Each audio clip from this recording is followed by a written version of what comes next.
let me clarify that my mother wasn't nearly as nice when she yelled at me, what am I going to do with my life?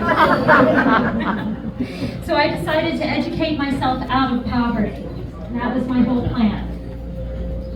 I am so thrilled to be here in front of a very friendly crowd. Oh, thank you.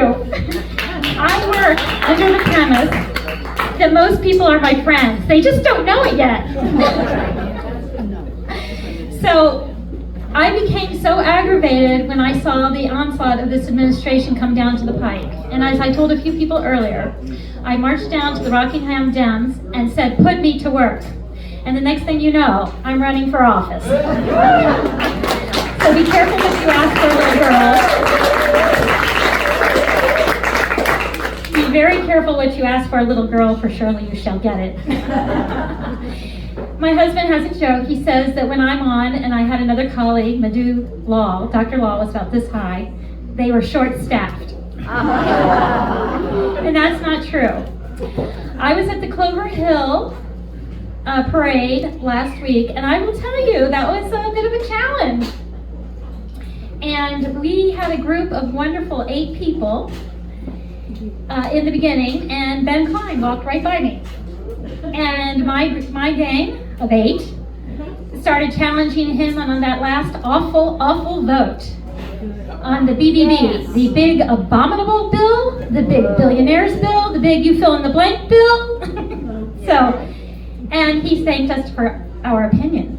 Later on, after the parade, which is a mile and a half in the hot sun, he passed me and he said, I'm sorry, I didn't know who you were. And I said, don't worry, people have been underestimating me for years.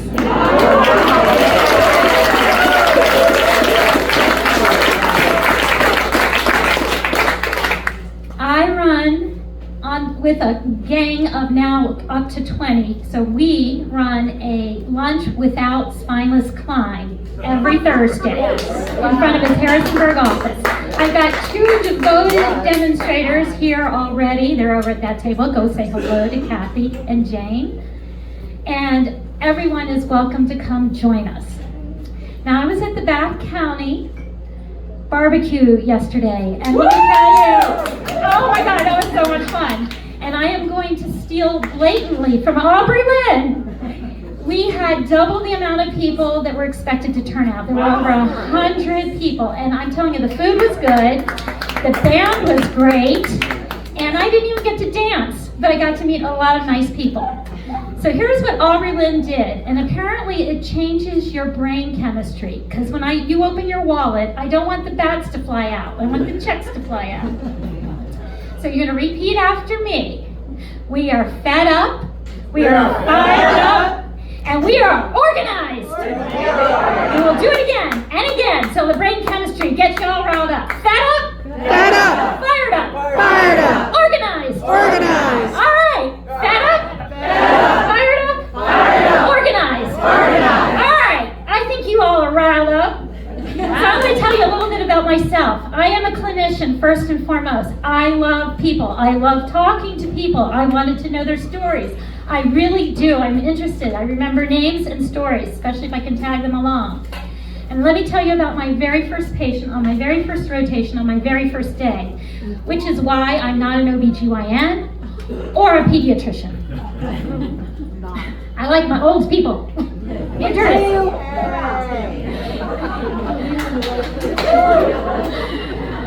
Very first patient, 12-year-old, gets brought in by her auntie. She is clearly 9 months pregnant. Oh my God.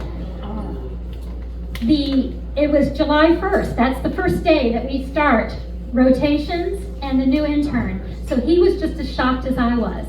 So we try to get a story. She's not talking. She's a child. She's scared to death. She has no idea what's happening to her. The auntie disappears into the ether. The only thing we learned about was that the father of that baby was her father, and he was in jail. So that is a systematic failure, and we've got a lot. So we did the ultrasound on the baby, and it was very clear to me as a 3rd year, first rotation, first day, that the heart was ill-formed, because this poor child had gotten no care whatsoever. And the heart was in no way compatible with life. It was going and even I knew that at the time.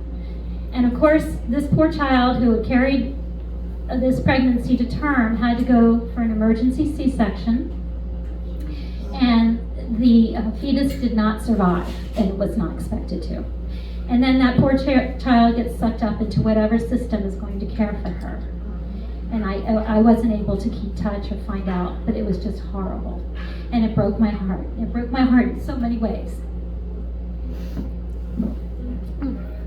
So I get angry, and these are potentially tears of anger and frustration.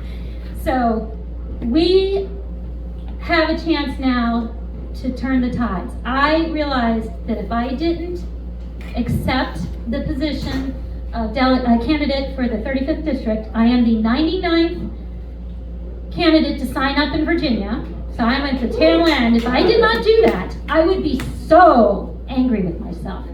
I would have had a case of the woulda, shoulda, couldas that could not possibly be bedded down. So I am going to ask all of you to help out in every single way that you can. I want you to talk to all your friends, your strong Dems, your lean Dems, your independents.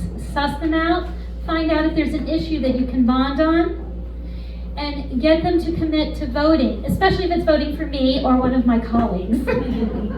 But voting November 4th. Vote early. Don't vote often, but vote early. And there are a lot of ways to help. Money, of course, is always appreciated. I'm late to the game, so I have a very teeny tiny little coffer, but I do have a campaign treasurer, I have a campaign manager, and I've got a wonderful person who's prepped me for speaking in front of a crowd. I'm very happy to speak in front of people. I do it all the time, but in a crowd it's a little daunting. So what I also want you to do is to volunteer yourselves, because that's priceless. If we can do the whisper campaign and make it even louder, while we can still shout out loud while it's allowed, because we are, in my opinion, at the last defense of an authoritarian government. Yeah. So, Yes. so please help in whatever way that you can, and then do more, because nobody ever wants to have a case of the woulda, coulda, shouldas, and they didn't. Thank you so much.